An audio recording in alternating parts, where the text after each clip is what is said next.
7 years ago, we had a worker up here named Jesse Bissett. Jesse's name for his motorcycle club was Batman.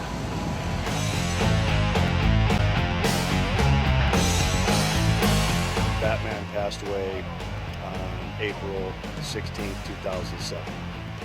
Well, Batman worked for Mike Dunafon, and we came up here and asked Mike Dunafon if we could spread his ashes up here, and he was all for it. We had his memorial up here. He was cremated, and we spread his ashes right over here by the river.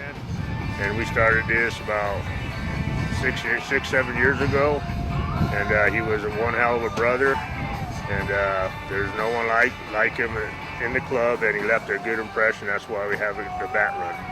When he got out, Mike Dunafon actually put him to work up here at Dunafon Castle, doing odds and ends and stuff. And I remember it was his pride and joy to talk about and come up and work for Mike and just brag about how beautiful it was up here and how enjoyable of a life he was having while he was working up here.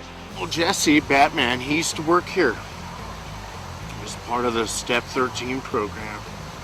And I met him, keep saying, come on up to my place, man. You gotta come up to my place, man. And he called this his place, And I've been in the club for almost 13 years, and within them 13 years, I became a state enforcer, state president, national enforcer. In my 8th year, I was voted in as a national president for the Flying Wheel Nation. I consider my brothers and their girlfriends or wives and my second family. I've been riding motorcycles, most of my life, especially most of my adult life. When I was younger, I was riding dirt bikes and stuff. We all had fun when we were kids doing stuff like that. And every once in a while, you just run into a group of people that you click with, and things are going good. We're a big family. So that was the story of Jesse.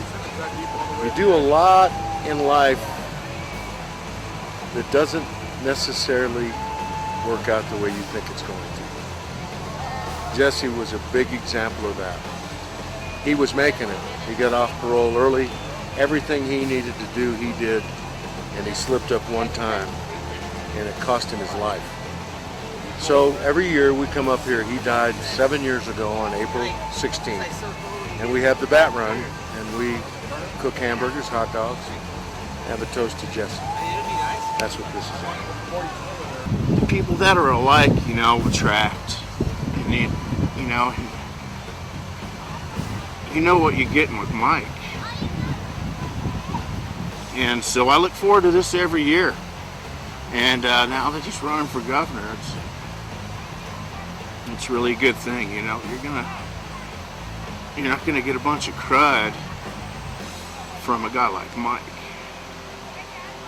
Mike Dunafon's relationship with Batman, he basically took Batman under his wing and gave him a job up here at the castle.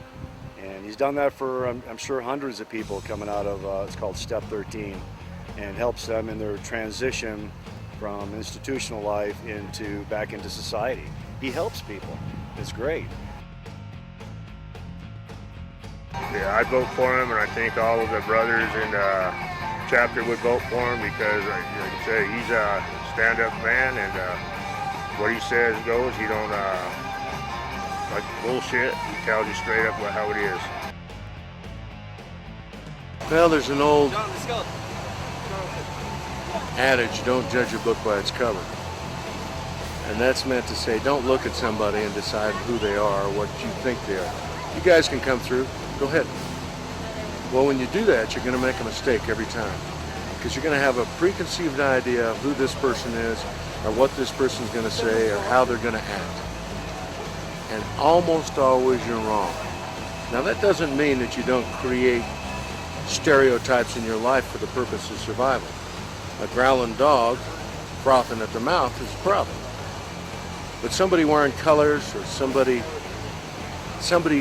speaking a way you don't like them to speak, or somebody with an accent, all these things are treacherous, treacherous traps. These are our allies in life. Don't judge a book by its cover. We're in this together. Top to bottom, the human race is one race, not a group of races. We are one people, and we either decide that we are going to survive together, fight the obstacles, overcome the challenges, or we will be our own downfall. We'll kill each other. This is a perfect example of this. Look at John, United States Marine Corps, served the country.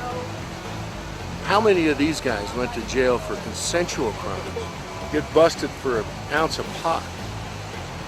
Who's the victim? Well, they're the victim and the perpetrator, and above all, we're the victim in society when we decide that we're going to incarcerate people for victimless crimes. It's the end of the hope that we can overcome our problems together. The first problem is judging a book by its cover. Don't do it. Listen to the old man. Listen to the old man. Listen to the old man when you can.